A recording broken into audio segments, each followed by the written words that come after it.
the main thing what we need to do is at least, take it serious. I feel like that's something that we most certainly do, as you mentioned, even with Kim on stage or whatever. He, thought back about it and was like, oh, that wasn't right. And when, people complain about it, be like, oh, wow, this goodbye, you get through, blah, blah, blah. And we're not taking it serious. And I think that's one of the main things. That's why we want to talk about it. Like, it's very serious for us to, like, we need to make sure that we're taking this serious. Like, it's an issue because, once again, it can be a cycle. Because, as you mentioned, right, there's a confusing relationship, with sex, and then no boundaries. Then what do you think happened? They go and push the boundaries with someone else. And then, because even the woman that might have done this to this boy, she could have had her own experience. That is true. Right? So it's just this cycle that we're continuing, right? So it's why we need to put it to a stop on both ends. Because at the end of the day, a child is still a child, right? Regardless, male or female, a child is still a child, right? And we need to, make sure that we protect them. Protection should not be based on gender, right? It doesn't matter. We need to ensure that we're taking this serious. And, dealing with abuse in itself is hard, right? It's something hard to do.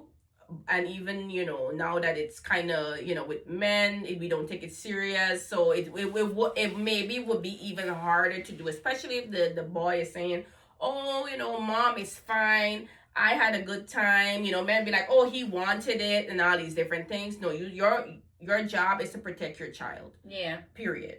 Right? So I think that it's important that we know that boys deserve the same safety and guidance and space to grow, right? And to do things in the right time. Think about it. If think about how good things would be if men, like, the foundation that they had, especially regarding sex, was healthy. It's already so misplaced in society, right? Look at that stat that we saw recently about the 62 million men on the rape academy.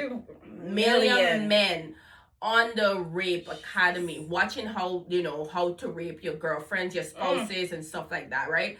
Think about if you had a healthy upbringing regarding sex, the start, the foundation, the protection, the guidance, right? We wouldn't even be in this place, right? Yeah, and talking about that, like, this also is another thing that happens, and makes a lot of guys become addicted to porn. Yes. Because that's another, avenue they go down, having these experiences way too early. Having this abuse and again, porn absolutely is not a healthy. A whole different. That's a whole different thing. But I just thought of that. Like, that's another reason why a lot of times, more than likely, men are addicted. I don't know the stats about like how many men are like addicted to porn, but a lot of men are. Especially now too. The number is increased because of it, and many other things have increased because of it. So indeed, I feel like this is something we need to focus on, because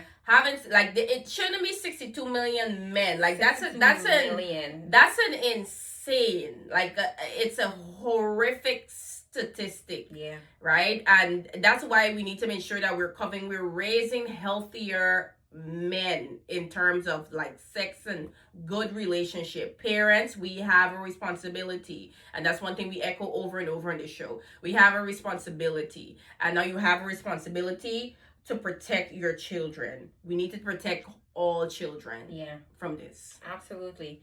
And just to break the stats in, 62 million men is almost 50% of American men, of all the men in America, which is insane. That's like 1 in almost 2 men, or maybe 1 in 3. That's almost 1 in 2 or 3 men you've met went on the website to learn how to rape their spouses. Right? And is that the kind of people you want your kids meet in the world? You to meet in the world? Right? So protect kids. It starts by protecting kids from predators, be it male or female. It starts with protecting their minds and their bodies, and ensuring that they're safe, ensuring, because a lot of times the predators are also the people that so you can't even say it's a stranger danger. It's more than likely it's someone that they know. So parents, you have to be on guard. You have to watch out for these type of predators. Yeah, that's for true. Both your girl kids as well as your boy children. Like, it doesn't matter. You have to keep a watchful eye to make sure that they're both protected. And this is the point of this episode, is that it's not good enough for us to look out for girls. We have to look out for our boys as well.